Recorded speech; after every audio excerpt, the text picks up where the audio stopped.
Ikikutangazia kutoka Bahi Road jijini Dodoma. Hivi sasa ni saa 6 kamili mchana. Ya Domeko FM.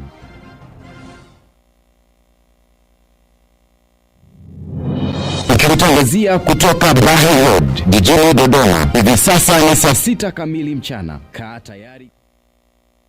Habari ya Domeko FM.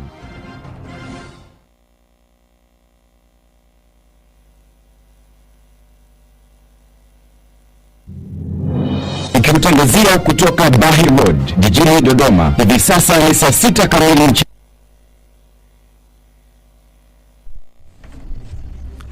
Habari za wakati huu, msikilizaji wa Domeko FM. Ifuatayo ni taarifa ya habari ikisomwa nami Patrick Isaya. Awali ni muktasari wake.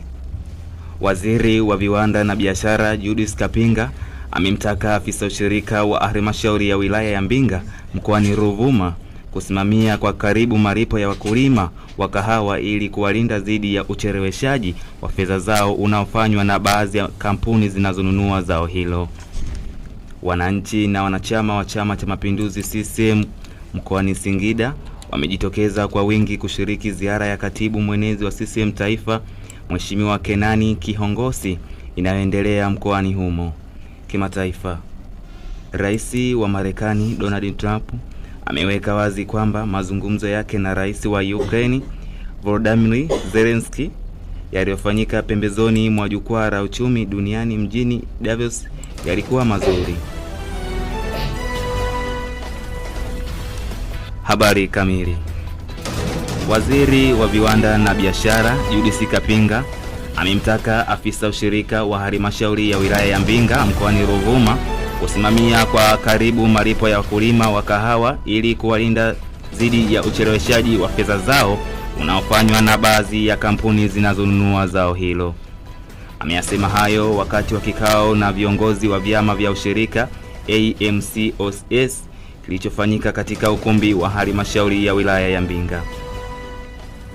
Waziri Judith Kapinga amesisitiza kuwa zao la kahawa ni uti wa mgongo wa uchumi wa wilaya ya Mbinga na chanzo kikuu cha maisha ya wananchi wengi.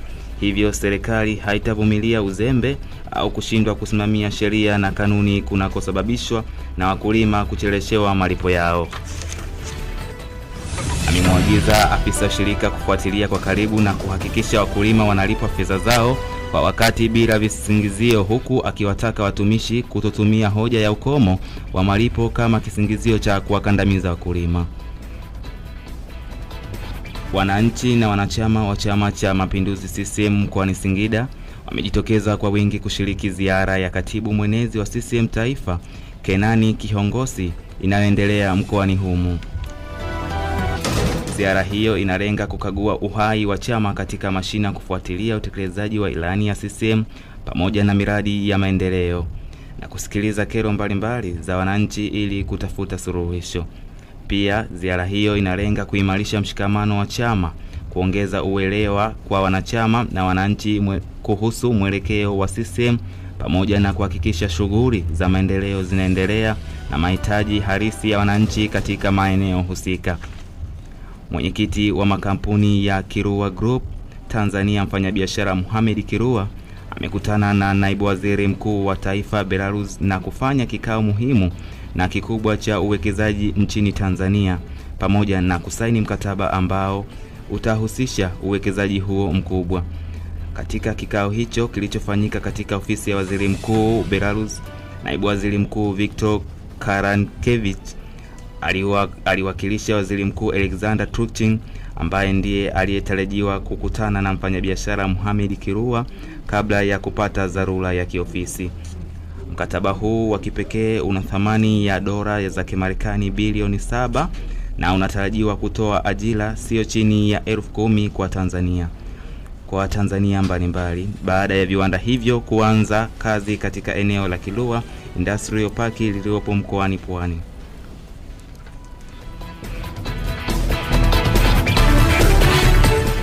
Kimataifa, Rais wa Marekani Donald Trump ameweka wazi kwamba mazungumzo yake na Rais wa Ukraine Volodymyr Zelensky yaliyofanyika pembezoni mwa jukwaa la uchumi duniani mjini Davos yalikuwa mazuri. Akizungumza na waandishi wa habari baada ya mkutano huo, Trump alisisitiza kuwa juhudi za kusitisha vita vilivyoanza Februari 2022 bado ni mchakato unaoendelea. Na wachambuzi wanasema kuwa mkutano wa Davos umeleta fursa ya viongozi dunia kujadili mustakabali wa mgogoro huo, lakini pia umeonyesha ugumu wa kupata makubaliano ya haraka. Ukraine inaendelea kusisitiza juu ya uhuru na mipaka yake, wakati Urusi ikibaki na misimamo mikali kuhusu masuala ya usalama na udhibiti wa maeneo yanayoshikiliwa.